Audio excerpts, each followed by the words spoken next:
Okay, so let's look. I'm going to make this a little darker so you can see the graph. So we just tried -1, and it is a 0 because we get a y equals 0. And so on our paper, we put -1 as one of our roots, and that's a rational root. Now, there's another root over here that we're not sure what it is. It might be -1/4. So let's try that. So we'll type in -1 divided by 4, enter, and that is also a 0. So we can put in -1/4 as another answer. Now, when you have a cubic polynomial, meaning a third power in the function, there have to be 3 roots. So the third one we are not seeing on the screen, but what we do see is that the graph just barely touches at -1. It doesn't actually go through. And so that is considered to be a double root. And so, because it didn't go all the way through, which is weird. So what actually happens then, if I make this brighter again, is that -1 has a multiplicity of 2. So let me explain that another way. So it kind of just barely touches the -1 and doesn't go through. That means if we were to factor this, when I put this into parentheses, I would have x minus -1 twice, which is actually x plus 1. And then I would have x minus -1/4.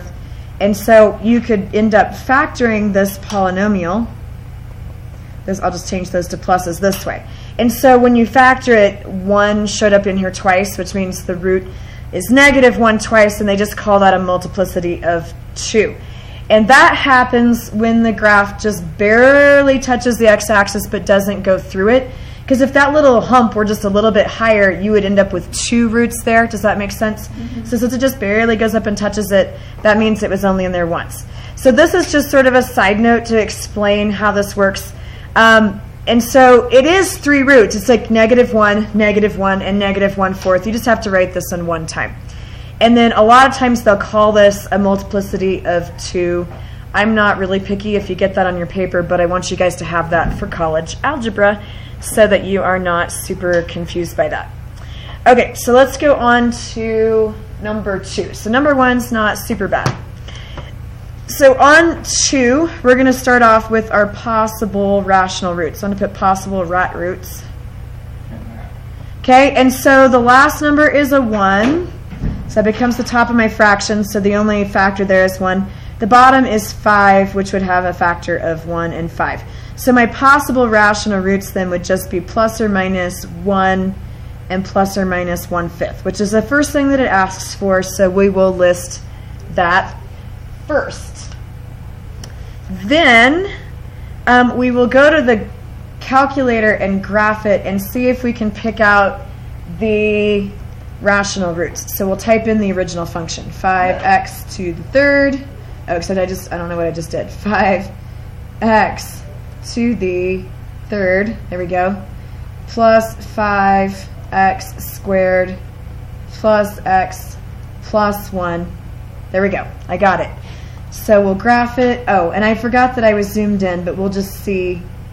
I think it's actually okay that way.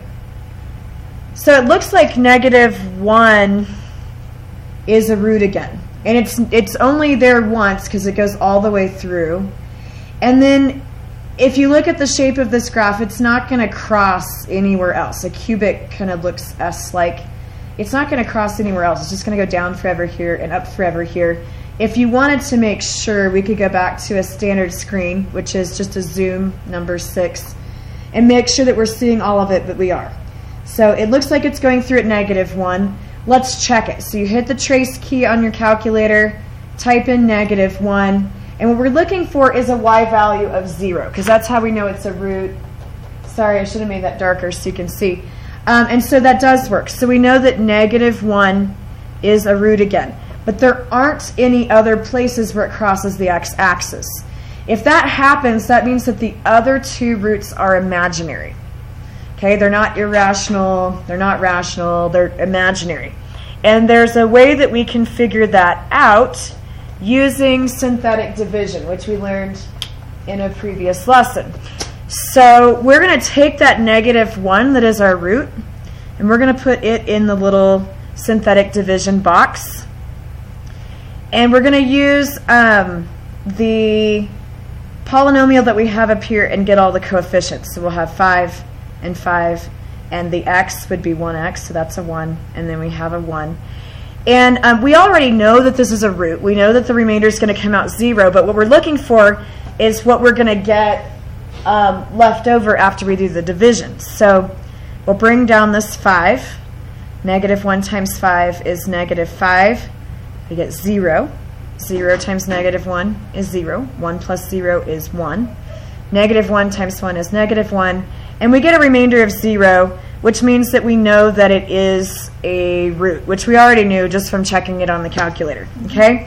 What we get out of this basically is a way to factor this polynomial. The 1 means that we would have x minus -1 or x plus 1 as a factor of this polynomial. And what we get from down here is what would be in the other set of parentheses. So this would be 1. This would be 0x, so I'm not going to put anything there. It'd be 0x. And then this becomes 5x squared. So I'd have 5x squared plus 1 is what you get if you divide that out. And so we have both of these pieces if we were to factor the polynomial. So this one would give us this piece, and this gives us this piece. So we already have the root from here, but we need to figure out what the roots are for this part. So remember, to get the roots, you set this all equal to 0. And I will use the space down here to work this out. So I'm going to have 5x squared plus 1 equals 0.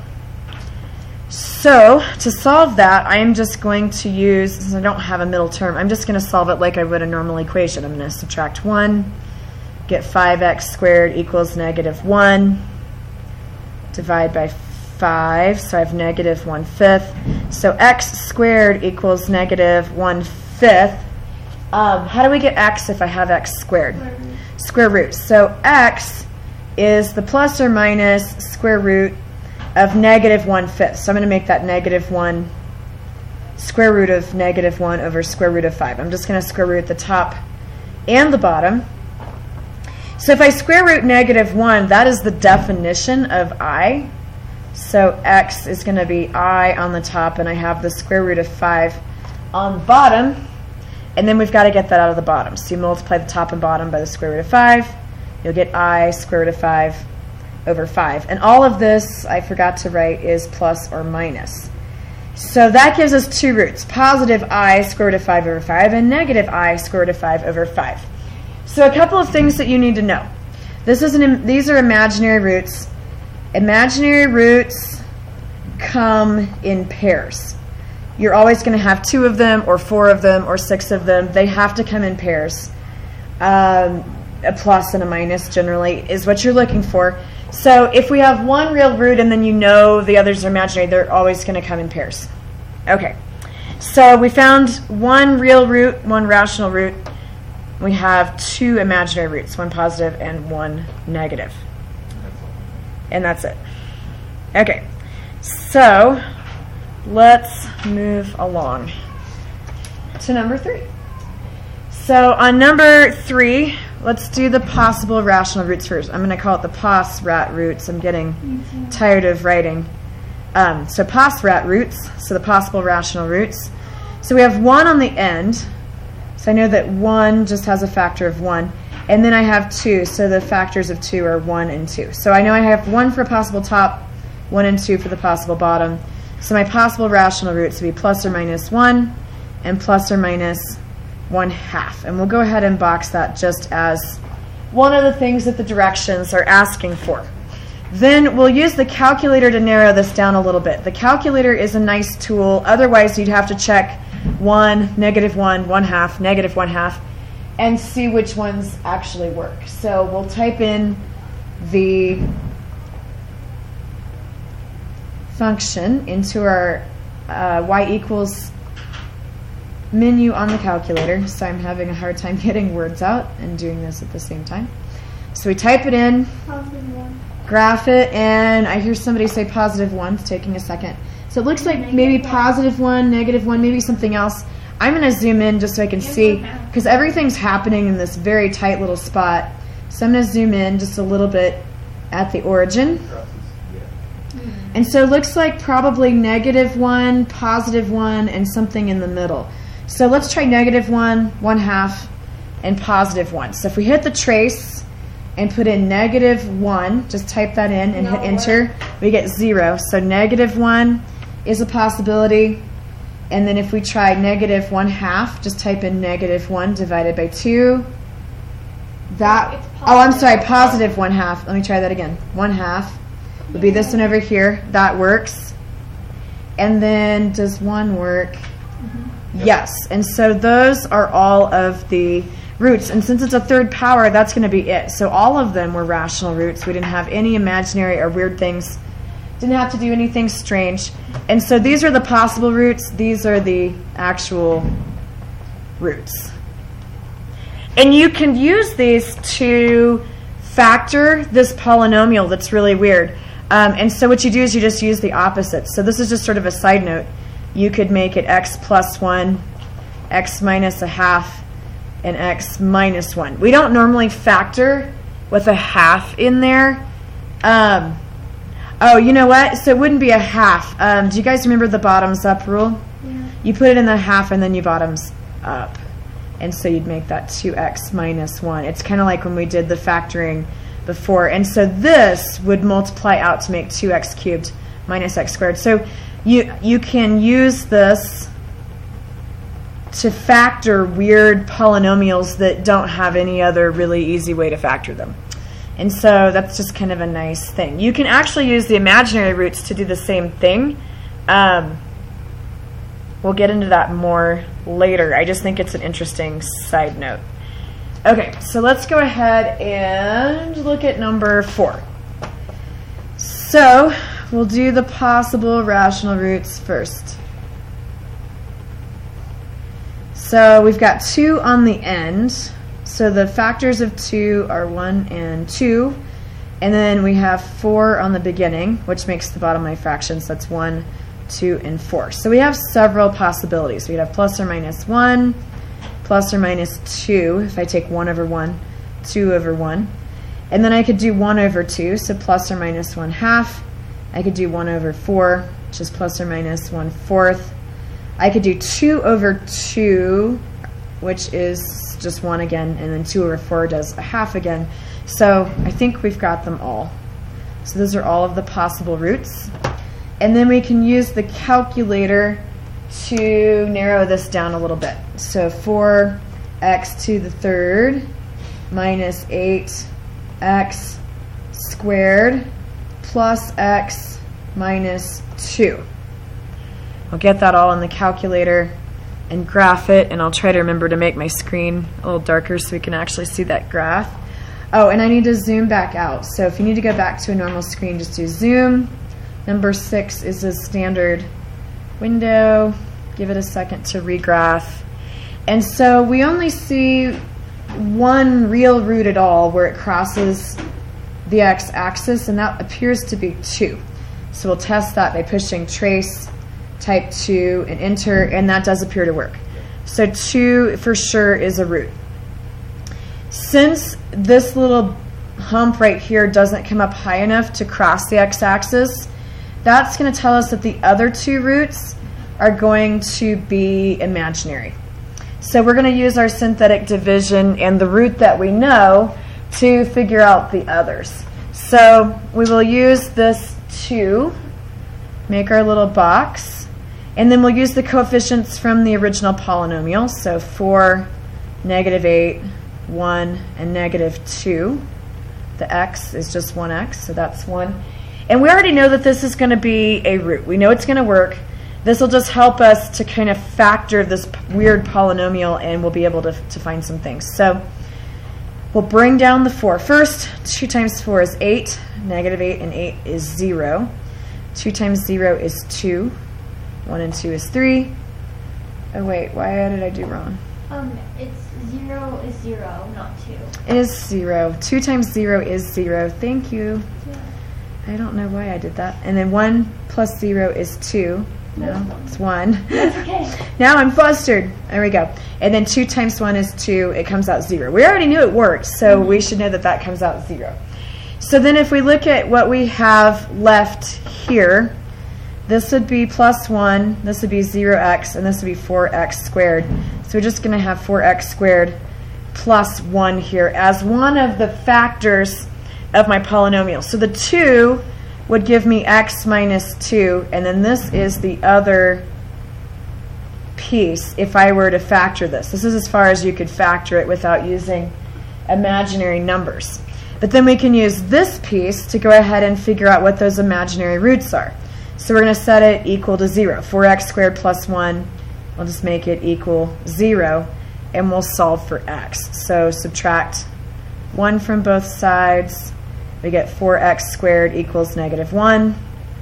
Divide by 4. We're going to get x equals negative 1. I'm sorry, x squared equals negative 1/4. And then we're going to square root this, and I'm just going to write it as plus or minus square root of negative 1 over square root of 4. So the square root of negative 1 is the definition of I. So I have plus or minus I. Square root of 4 is just 2. And so basically that gives us our 2 imaginary roots. Now, if I couldn't solve this way, and it actually did come out with 3 terms, and you were trying to figure this out, you could also use your quadratic formula, which I think will show up later. But if for some reason I got 3 terms here, and I needed to figure out imaginary roots, I could also use the quadratic formula. It's just since that middle term's missing, this works out nicely. It's not quite as much work. All right, so that's the first page of notes. I know this is a lot. Let's go ahead and look at the second page at example number 5. So let's do our possible rational roots, or as I like to write, pos-rat roots. So we've got 9 on the end, so that's where we get the top of our fractions. So what goes into 9? 1, 3, and 9. Good. Just making sure you guys are still awake. And then on the bottom, the factors for 5 are just 1 and 5, so that's not very exciting. So our possible roots would be plus or minus 1, plus or minus 3, plus or minus 9, and then we'd have plus or minus 1/5, plus or minus 3/5, and plus or minus 9/5. So just each of these numerators with the possible denominators, that's a lot of numbers that are possible. You're only going to have 3 roots. So the most out of this that would actually work would be 3 of them. Okay, so let's go to the calculator again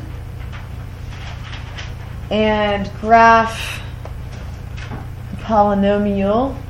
So put in 5x to the third minus 15x squared minus 3x, make sure I get the x, plus 9.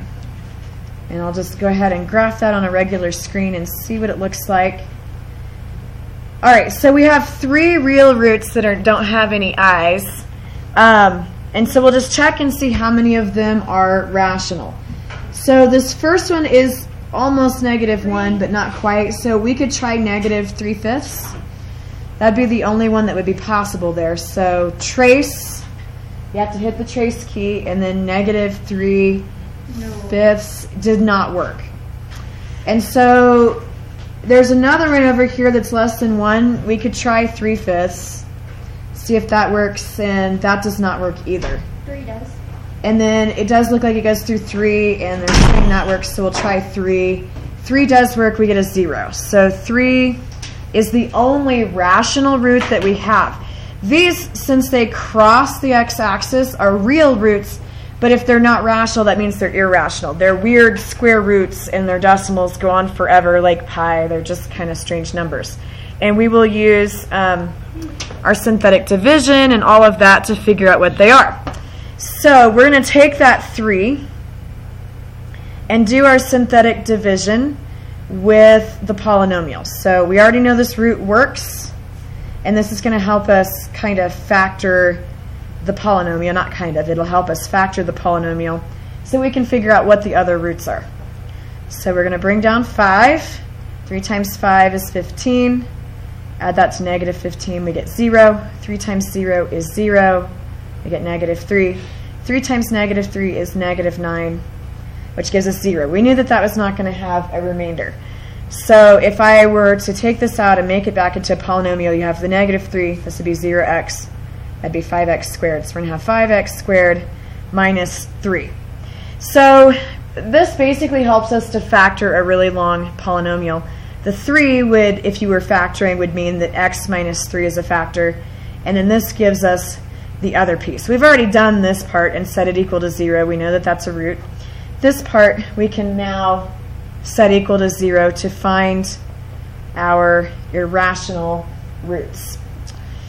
So to solve for x, we would add 3 to both sides, and we get 5x squared equals 3.